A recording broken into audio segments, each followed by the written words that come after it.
Hello. You know those books you get for Warhammer 40k? The other ones?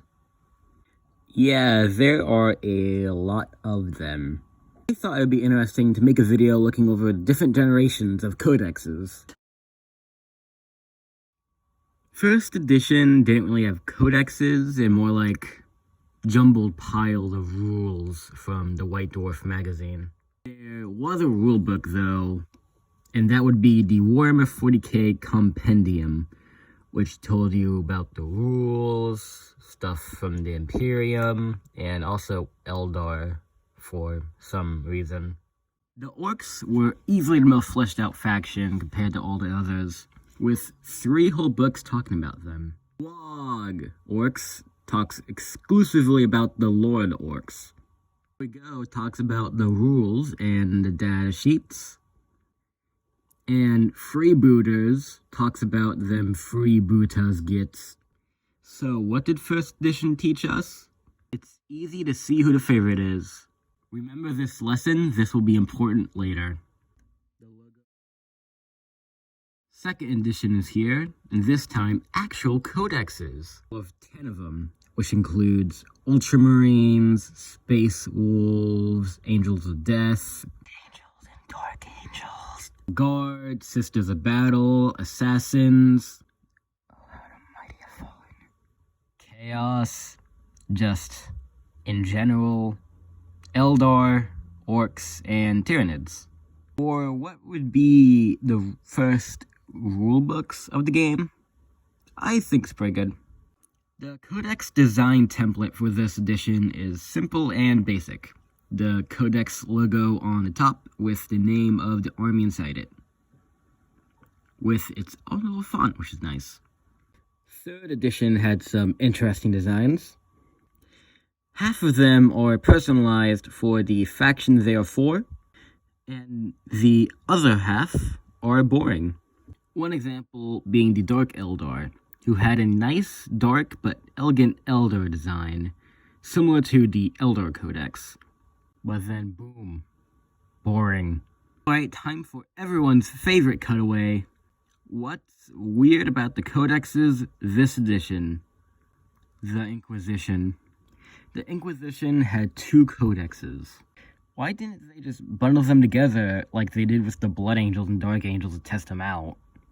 I mean, what made more sense? They're not Space Marines. The logo was simple. All of them had a template that was a border, art, logo, and faction name. They might have just rushed the Blood Angels Codex, so instead of making a full codex, they just dwarfed the logo. 5th edition is more of 4th edition. I say this is more 4th edition because the small number of codexes and the fact that the codexes look the same. It felt like GW was cashing up on the factions with 4th and 5th. Something they would do later. The logo at the top. Brand new look with a square in the middle, with the art of the faction name at the bottom, and the logo at the top. The other half is just full art. This edition is alright, but I don't understand why half of them look completely different, and I can't see why they did it. Then again, they did this multiple times before, so I don't know. The 7th edition, my favorite in the Codex design department. They look mostly uniform. Mostly. The majority of codexes in this edition have the middle square thing with the art of the faction there. The logo at the top. And the name of the faction has their own font. Or full art. I love it. It adds so much. Now, the bad part. This. Ugly, and I have no idea who thought it was a good idea to give it to my golden boys. And golden girls. The Skitarii and Admech have separate codexes. The 8th edition, currently the largest edition in terms of codex size, with 30 codexes, 37 if you count the codex supplements, which I do. The design is alright. It isn't god tier like 7th, but it doesn't want to make me burn a British orphanage like 7th. It has the logo at the top, small borders, or that covers most of the front, and the faction's name at the bottom. The only weird thing about this edition is that it has codexes for Gellerpox and Illudrin. I think that's how you pronounce it. Which only have models from Kill Team and don't look to be getting any more expansions anytime soon. The logo, 9th edition, was edition of 40k.